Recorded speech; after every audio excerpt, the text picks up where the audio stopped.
What is the secret of true happiness? Hey, brothers and sisters, it's Pastor Samuel with Whole Heart Ministries and Whole Heart Movement. Here's what I want to talk to you about today. I want to talk to you about finding lasting happiness. Finding lasting happiness. Everybody is looking for happiness. Everyone wants joy. We want fulfillment. We want true life, right? Jesus said in John 10:10, I have come that you may have life and have it more abundantly. That life includes happiness, not a superficial, temporary, momentary happiness, right? Like you can get happy by eating a piece of pizza or by this fleeting romantic relationship, but where does true happiness that comes in true life, where do we get that? In Luke chapter 9, verse 24, Jesus said this. He said, for whoever wishes to save their life will lose it. But whoever loses his life for my sake, he will save it. Whoever wishes to save his life, whoever wishes to keep his life, will lose it, but whoever chooses to lose his life for my sake will find it.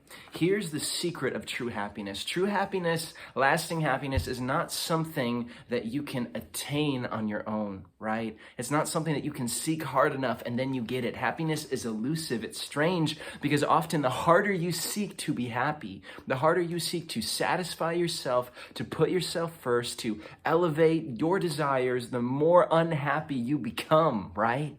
But what Jesus teaches is that true happiness doesn't come from seeking your own happiness, from putting yourself first, from being selfish, but true happiness comes from putting God first, from doing what God wants, from seeking His pleasure, His joy, and the joy of others. When I put God first and I put others first, I find happiness along the way. But when I try to just please myself, I actually end up very unhappy despite the momentary pleasures that come into my life. The other night I had an experience with my son that sort of validated this situation. My little boy is about 6 months old right now. It's 2021, and he had a bad night. He was sick. He had been sick for like a day and a half, and he had a hard time sleeping. He'd woken up like 7 times that night. It felt like he was a newborn again, and he's been sleeping pretty well. Usually he sleeps through the night, but I went in there. My wife and I were taking turns, and I went in there on like the 6th time that he had woken up. Hadn't gotten a lot of sleep, was very fatigued, and I was trying to put him down in his crib, but every time I set him down, he started crying, and it was the third time that I was setting him down and he started crying. He would not go to sleep, and I was like, oh Lord, I started to get frustrated and I was losing my joy very quickly. And then I just paused for a second. I was like, wait, I have an incredible opportunity just to care for my son in his time of need. I can be present with my son. I can take care of him, put him first, and I can just be praying and fellowshipping with the Lord in this moment. So I just started to pray. I picked my son back up, and I was like, man, if this son, if you need 10 times of me setting you down before you can sleep, that's fine, because I'm in it for you. I'm in it for Jesus. And all of a sudden,